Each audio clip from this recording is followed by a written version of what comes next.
Time పెద్దగా లేదు. అంటే ఒక్క రిక్వెస్ట్, నా టీం ఎవరు వస్తున్నారు అందరూ స్టేజ్ మీదకి వచ్చేసారు ఒకసారి ప్లీజ్. అందరు సార్ హూఎవర్ వచ్చేసాను. అంటే ఇప్పుడు నేను పేరున చెప్పి నాకే గుర్తుండదు, ఇంటర్వ్యూల్లో సపరేట్గా చెప్తా. సో నేను ఏం మాట్లాడినా మీ అందరి రిప్రజెంటేటివ్ అని అందరు రమ్మంటున్నాను. నాకు feel free, come come come come, the stage is yours, come.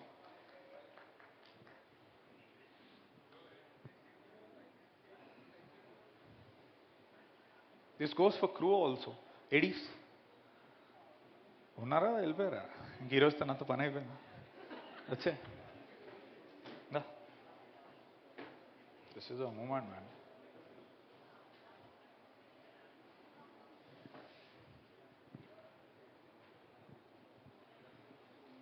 Okay,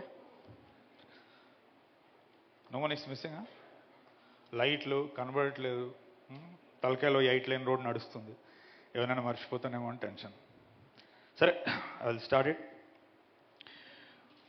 first of all, అంటే ఇక్కడ నేను నిలబడుతున్నానంటే మను తర్వాత ఎక్కడో నన్ను మైత్రి అంతగా నమ్మింది. మరి ఇప్పుడు సార్ వాళ్ళు లేరు, but still I will take it from here. Ravi గారు, ఓ సారీ సార్, నవీన్ గారు, రవి గారు, యా, అంటే you're the prime people sir. అంటే చిన్న సినిమా పెద్ద సినిమా అనేది కాదు, వాళ్ళకి మంచి సినిమానా కాదా, ఇంతే equation. That's how they are projected. But ఒక మంచి సినిమా వస్తే ఖచ్చితంగా చేస్తారు అనే దానికి నేను ఇక్కడ నిలబడ్డమే ప్రూఫ్. అండ్ ఇంతకుముందు మా ఫెలో యాక్టర్ చెప్పినట్టు మీ గురించి మాట్లాడి అంత, అంటే నేను ఎలా మాట్లాడుతానో ఇప్పటివరకు తెలుసు చూసిన వాళ్ళకి, నా దగ్గర ఉన్న vocabulary or whatever. But నేను ఈరోజు ఈ స్టేజ్ని సెల్ఫ్ ప్రమోషన్కో, నా ఐడియాలజీనో, నా జర్నీయో, నా కథో నేను చెప్పడానికి వాడుకోవట్లేదు. అందుకే నేను అందరినీ ఇక్కడికి రమ్మన్నా. అందరికీ ఒక 2 నిమిషాలు దొరుకుతుంది వాళ్ళ లైఫ్లో. సో ఇక్కడ నిలబడితే they will feel part of me. So sir వాళ్ళ గురించి నేను చెప్పేది ఏముంది, ఇదే స్టేజ్ మీద ఎంతోమంది డైరెక్టర్లు, ఎంతోమంది హీరోలు చెప్పారు. And the only thing that I would like to say, if అంటే it's not the production or the value or that stuff, అంటే ఇట్స్ వెరీ రేర్. అందుకే నేను చెప్తున్నాను, అంటే ఒక మనిషిలో చూడడం అనేది ఇట్స్ వెరీ హార్డ్. చుట్టుపక్కల అంత పవర్, మనీ ఇవన్నీ ఉన్నప్పుడు జనరల్గా వేరేలా ఉంటుంది మన సైట్ అనేది. But I never experienced something like that. ఇది నా ఒక్కడదే కాదు, ఆల్రెడీ వాళ్ళందరూ విడివిడిగా చెప్పారు మమ్మల్ని ఎలా చూసుకున్నారు అనేది. And that is something which needs to be appreciated. Production values, డబ్బు పెద్దది ఇదంతా అందరూ చెప్తూనే ఉంటారు, కొత్తగా చెప్పాల్సిందేం లేదు. బట్ మమ్మల్ని ఎలా చూసుకున్నారు, మమ్మల్ని ఎలా నమ్మారు అనేది సంథింగ్ నేను చెప్పాలి. So thank you sir. It's a very little thing, అంటే you are really contributing something to cinema. And అందరికీ కూడా బయట తెలుసు, budget wise 8 Vasantalu is such a small piece to you people. But aspiration, ambition పరంగా ఎంతోమంది ఈరోజు యూఎస్లో ఉన్న వాళ్ళు, ఫారిన్లో ఉన్న వాళ్ళు చూస్తారు. అండ్ చాలా రోజుల తర్వాత ఒక మంచి సినిమా నిర్మించారనేది ఖచ్చితంగా అంటారు. అది నేను మడం తిప్పుకోకుండా ఇక్కడ చెప్తున్నాను, without a doubt, any given day. Thank you sir. ఎందుకంటే నా ఒక్కడే కాదు, ఇక్కడ ఉన్న చాలామంది డెబ్యూటెంట్స్ యొక్క డ్రీమ్స్. రంగీల పాటలో చెప్తారు, ఇతనే చేరోమే అప్నే చేరోకు ప్రశాంతివు అని. అంటే ఆ గుర్తుపట్టుకోవడానికి ఒక అవకాశం, ఈరోజు వాళ్ళకు ఒక ఉనికి మీరు ఇచ్చిండ్రు. This is really bigger than money. So for that మా అందరి తరపున, అక్కడ డ్రీమర్స్ అందరి తరపున థ్యాంక్ యూ. ఇది ఎందుకు చెప్తున్నానంటే, మంచి కథ నిజంగా ఉంటే మైత్రిలోకి ఎలాగోలా రావచ్చు, అది పెద్ద విషయం కాదు. కావాల్సింది ఏంటంటే ఆ మంచి అనేది అండర్లైన్ చేసుకోండి. 1కి 10 సార్లు ఇక్కడికి వచ్చాము. Thank you sir. అండ్ వాళ్ళిద్దరి తర్వాత నేను ఎక్కువ కలవలేదు, కానీ I felt the presence of Cherry గారు. Thank you sir.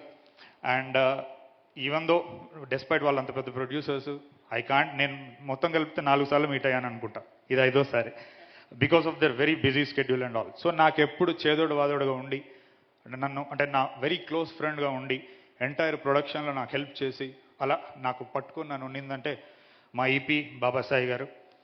Thank you very much. అంటే ఐ కాంట్ ఫర్గెట్ డే 1 నుంచి నువ్వు ఎంతలా ఉన్నావో నా కోసం, కమ్ వాట్ మే, నేను అది ఎప్పటికీ గుర్తుపెట్టుకుంటా. Thank you my dear friend. And లేడు ఇక్కడ నా ఇంకో ఫ్రెండ్ అనురాగ్ అని ఉన్నారా sir? Anurag, yeah. So Anurag కూడా నాకు వెరీ మేజర్ హెల్ప్లానే ఉన్నాడు ఆల్ త్రూ ద ప్రాజెక్ట్. ఎక్కువ కనపడం, మాట్లాడుకోం, but he has been there. And thank you. Yeah, so I'm done with the major thing. Next ఇప్పుడు యాక్టర్స్ గురించి మాట్లాడాలంటే నిజంగా చాలామంది ఉన్నారు, అందరూ డెబ్యూటెంట్స్. ప్రతి క్రాఫ్ట్స్మెన్ యాక్టర్ అరే ఇలాంటి రోజుల్లో స్టేజ్ మీద దర్శకుడి నోట్లో నుంచి మా పేరు వస్తే విందాం అని అనుకుంటారు. కానీ నేను అలా చెప్పాల్సిన వ్యక్తులు చాలామంది ఉన్నారు ఇక్కడ ఉన్నవాళ్ళు కాదు. చిన్న చిన్న క్రాఫ్ట్స్, ఇప్పుడు టీజర్ 2లో అమ్మాయి వర్షంలో ఇలా తిరిగినప్పుడు జుమ్కి ఊగుతుంది అంటే ఒక ఫోలీ ఆర్టిస్ట్ ఎక్కడో చెన్నైలో ఒక చీకటి గదిలో రాత్రిపూట కూర్చొని ఒక చిన్న లైట్ వేసుకొని ఫోలీ చేస్తాడు. నేను అలా చాలా మంది గురించి మాట్లాడాలనుకుంటున్నా, మిక్సర్స్ కానీ డిజైనర్స్ కానీ. We have got some very good technical stuff, నేను చెప్తాను అది. సో ఇంతమంది ఉన్నారు కాబట్టి నాకు ఎవరో ఒకరిని మర్చిపోయి ఒకరిని గుర్తుపెట్టుకొని నాకు అన్యాయం చేయాలని లేదు. So I cut to the chase and come directly to the most important character. మిగతా వాళ్ళు తక్కువని కాదు, బట్ ముందుండి నడుపుతుంది కాబట్టి నేను ఓన్లీ శుద్ధి అయోధ్య గురించి మాట్లాడతా.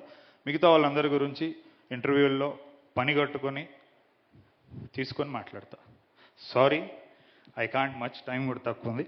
ఎనీహౌ యా, శుద్ధి అయోధ్య అంటే ఈరోజు అవలీలగా శుద్ధి అయోధ్య అనే పదం పలికేస్తున్నాను, అదేదో అందరికీ తెలిసినట్టు. తెలిసిపోయింది, మొదటి నుంచి నా ప్లాన్ కూడా అదే. అంటే ఇప్పుడు అర్జున్ రెడ్డి మనం అప్పుడు చూసినప్పుడు థియేటర్కి వెళ్ళకంటే ముందే మనం ఒక చిన్నపాటి రిలేషన్షిప్ ఏర్పరచుకున్నాం ఆ క్యారెక్టర్తో. మనకు ఎంతో కొంత తెలుసు ఇప్పుడు ఆ అమ్మాయి గురించి, కంప్లీట్గా ర్యాండమ్గా మనం వెళ్ళట్లేదు. And that is the hardest part నాకు డే 1 నుంచి, పీపుల్ మైండ్స్ని సినిమా కోసం ప్రిపేర్ చేయడం. ఇప్పుడు మీరు ఇక్కడ ఏదైతే చూసారో ఇట్స్ వెరీ రా డిస్ప్లే ఆఫ్ టాలెంట్. ఇప్పుడు కొత్తగా ఆ అమ్మాయికి టాలెంట్ ఉంది, ఆ అమ్మాయి ఏం చేస్తుంది ఇదంతా చెప్పాల్సిన పనిలే, అది సినిమాలో కనబడింది, ఇక్కడ కనబడింది. బట్ ఒక స్నిప్పెట్ మట్టుకు నేను ఖచ్చితంగా చెప్పాలి, ఎందుకంటే ఇది టాలెంట్తో సంబంధం లేకుండా ఆమె క్యారెక్టర్కి మట్టుకు సంబంధం ఉంది. Not going in to too much details, exactly film okay అయిన తర్వాత when we were talking terms about remuneration and all that, it's a trivial thing. అప్పుడు ఆ అమ్మాయి age 17, now she is 19, 23, 2025. So the most interesting thing happened ఏంటంటే ఆమె నాకు ఈ script చేయడానికి మనీ కూడా అవసరం లేదు, I'm even ready to leave that, నాకు ఈ సినిమా ఉంటే చాలు అన్న మాట ఆమె అలా అనిందని వాళ్ళ మదర్ నాకు చెప్పింది. నేను కొన్ని మంత్స్ తర్వాత ఎప్పుడో వెన్ ఐ ఫైండ్ టైం నేను ఆమెను అడిగాను, ఇస్ దాట్ ట్రూ అని. అంటే ఆమె చాలా అవలీలా అవును సార్ అందులో పెద్ద విషయం ఏముంది అని. అంటే ఇది ఎందుకు చెప్పుకోవాలి అంటే 17 ఇయర్స్కి, అంటే నేను అమ్మాయి అయి ఉండి అని తక్కువ చేశానట్లేదు, you know right the truth. 17 years అయి ఉండి ఆ అమ్మాయి తన కాళ్ళ మీద తను నిలబడుతూ తన డబ్బులు తను సంపాదించుకుంటూ తన ఎడ్యుకేషన్ తను ఫండ్ చేసుకుంటూ, అలాంటి రోజుల్లో మ్యాడ్ సినిమా హిట్ అయిన తర్వాత ఆబ్వియస్లీ ఆఫర్లు వస్తాయి. ఆ వచ్చినాయన్ని వద్దనుకొని ఇప్పుడు దీనికి కూడా నాకు డబ్బు వద్దు, నాకు మంచి కథ ఉంటే చాలు అని అనుకుంది కాబట్టి that is something that needs to be said. ఎందుకంటే ఈ టాలెంట్లో వీటన్నిటిలో ఆ మోస్ట్ ఇంపార్టెంట్ థింగ్ పక్కకి వెళ్ళిపోతుంది. అంటే 17 ఏళ్ళ అమ్మాయికి డబ్బు సంపాదించడం తెలుసు, దీనికోసం నాకు డబ్బు వద్దు అని అనుకోవడం కూడా తెలుసు. నన్ను అందరూ అడుగుతారు ఎందుకు ఎంచుకున్నారు ఈ అమ్మాయిని అనేది. I said my reason. అంటే ఇలాంటి వ్యక్తితో నేను ఎక్కువ మాట్లాడాల్సిన పని లేదు. నేను షూటింగ్లో ఇప్పుడు కూడా నేను వచ్చినప్పటి నుంచి నేను అసలు పెద్ద మాట్లాడిన ఆమెతో. బట్ ఆమె అన్నట్టు ఒక చిన్నపాటి సింటాక్స్ ఉంటుంది డైరెక్టర్కి ఉన్న యాక్టర్కి. Every great director and actor relationships, ఇప్పుడు సుకుమార్ గారు ఉన్న అల్లు అర్జున్ గారిని చూసినా కానీ, లేకపోతే అంటే డికాప్రియో, మార్టిన్ స్కార్సెసే, అంటే ఎక్కువగా వాళ్ళు మాట్లాడుకోరు, అంటే పదాలతో వాళ్ళకి అవసరం ఉండదు, ఆ సింటాక్స్ ఉంటుంది. సో ఈ స్టేజ్ మీద నేను చెప్పేది ఏంటంటే అనంతికాకి, if you carry yourself well, it's not an overstatement, ఆమె రియల్గానే చాలా ఇన్ఫ్లుయెన్షియల్ పర్ఫార్మర్స్ అవుతుంది హిస్టరీలో. అది నేనేం చేయించానో తను ఏం చేసిందో నాకు తెలుసు. అండ్ ఇప్పటివరకు మీరు టీజర్లో ట్రైలర్లో చూసింది నిజంగా నథింగ్. నేను ఫస్ట్ నుంచి నా వర్డ్స్ని చాలా తూకం వేసి కేర్ఫుల్గా వాడతాను కాబట్టి నేను అక్కడి నుంచి స్టాండ్ పాయింట్ తీసుకొని చెప్తున్నా. ఈ టీజర్లో చూసిన దానికంటే సినిమాలో నిజంగా చాలా ఎక్కువగా ఉంటుంది, దేన్నైనా నేను ఎక్స్ప్లోర్ చేయాలనుకుంది. Yeah, that's it about Shuddhi Ayodhya. నా వాళ్ళు కమింగ్ టు ద సినిమా, అక్కడక్కడ అలా ఊరికే పాయింట్స్ చెప్పుకుంటూ పోతాను టు టీజ్ యూ.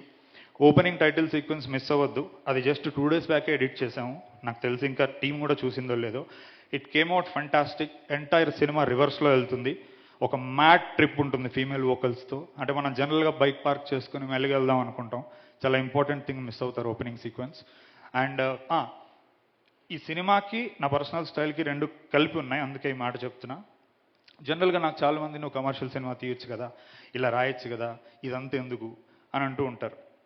అంటే నేను రచయితకు ఒక మాట చెప్తాను, నేను పెన్ను పక్కన పెట్టి ఒక 10 నిమిషాలు మనకెందుకు ఈ గోల, ఈ కవిత్వాలు, ఈ ప్రేమ, ఈ గులాబీ పూలు, మనసుకు సంబంధించిన విషయాలు మనకెందుకు అని నేను పెన్ అక్కడ పక్కన పెట్టి ఒక 10 నిమిషాలు ఆలోచిస్తే, 10 అంటే 10 నిమిషాలు మాత్రమే ఆలోచిస్తే అది ఎలా ఉంటుందో ఈ సినిమాలో వారణాసి ఫైట్ మీరు చూస్తారు. అది ఈ మాట మళ్ళీ మీరు వచ్చి ప్లే చేసుకోండి. ఏంటి ఇంత ఉంటారు కదా ఇంటర్నెట్లో, ఏంటి ఇంత బలంగా అంటున్నాడంటే బలం దేని మీద నిల్చుంటున్నాను, ఆలోచన టీం వర్క్ మీద నిల్చొని చెప్తున్నాను నేను. అంటే కమర్షియల్ సినిమా తీయలేక కాదండి, ఏదో తీయాలని లేక. ఇప్పుడు ఇలా ఉన్నా రేపు మారుతానేమో, ఎందుకంటే ఒక ఆరాటం నాకు కవిత్వం అన్నా మాటలన్నా. ఎందుకంటే మనిషి అంటే నేను వార్ పోయిటరీ చదివినోడిని. సెకండ్ వరల్డ్ వార్ ట్రెంచెస్లో పడుకొని ఉన్నప్పుడు ఒక్కొక్కడు చేతులు కాళ్ళు తెగిపోయినప్పుడు వాళ్ళకి మెడిసిన్స్ కూడా అంటే చాలా ప్లేగ్ ఇట్లాంటి డిసీజెస్ వచ్చాయి, టెటనస్ ఇట్లాంటి డిసీజెస్. వాళ్ళకి ది ఓన్లీ హీలింగ్ థింగ్ వాళ్ళ చేతులు ఉన్న పోయిటరీ బుక్. అంటే మన దరిద్రం ఈ రోజుల్లో మనం, అంటే ఒక వ్యక్తి కొంచెం ఒక భాషని హుందాగా రాస్తే జనాలు వస్తారా అంటారు. జనాలు వస్తారు. ఇదే జనాలు పొద్దున్న లేస్తే పోయిటరీ చదువుతూ ఉంటారు, పేపర్ చదువుతూ ఉంటారు. నేను ఎవరినైనా నమ్మానంటే ఆడియన్స్ని నేను ఇప్పుడే కాదు, నేను ఎప్పటి నుంచి నమ్ముతూనే వస్తున్నా. సో అంటే అట్లీస్ట్ ఏదో కొంచెం నేను మొండోని కాబట్టి నిలబడగలుగుతున్నాను. మిగతా వాళ్ళని అయితే చాలా తొందరగా చంపేస్తారు ఇలాంటి ఆలోచనలతో. అందుకే నేను మొన్న ఏదో అంటే నన్ను ఏం కొత్తగా అర్హత స్టార్ అంటున్నారు కదా, అంత అర్హత ఉందా అని నేను అన్నప్పుడు యా. సో ఇంతే అండి, not to beat around the bush. Most important things ఇవే. ఇంకోటి సినిమా గురించి నేను ఎందుకు ఎక్కువ చెప్పట్లేదంటే, ఒక 20-30 పోస్టర్లు, 3 టీజర్లు, 2 సాంగ్స్, ఒక ట్రైలరు చెప్పలేదు. నేను ఇంక ఇక్కడ ఏదో నిల్చొని నేను చెప్తాను నేను అనుకోవడం మూర్ఖత్వం. స్టఫ్ అంతా అక్కడ ఉంది. June 20th.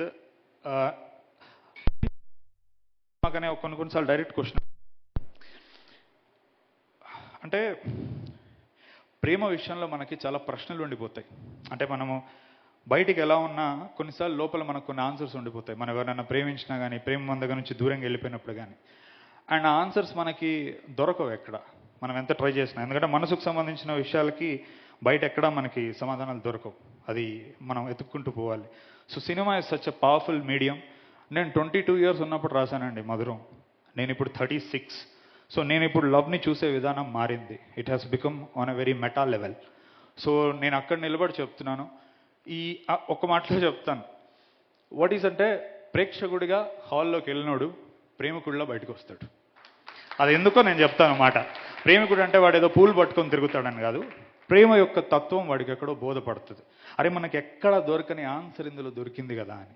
అండ్ అది చేస్తే నిజంగా నేను సినిమా సక్సెస్ఫుల్గా తీసినట్టు నమ్ముతున్నాను నేను, అది జరుగుతుందని చెప్పేసి. That's it. Thank you.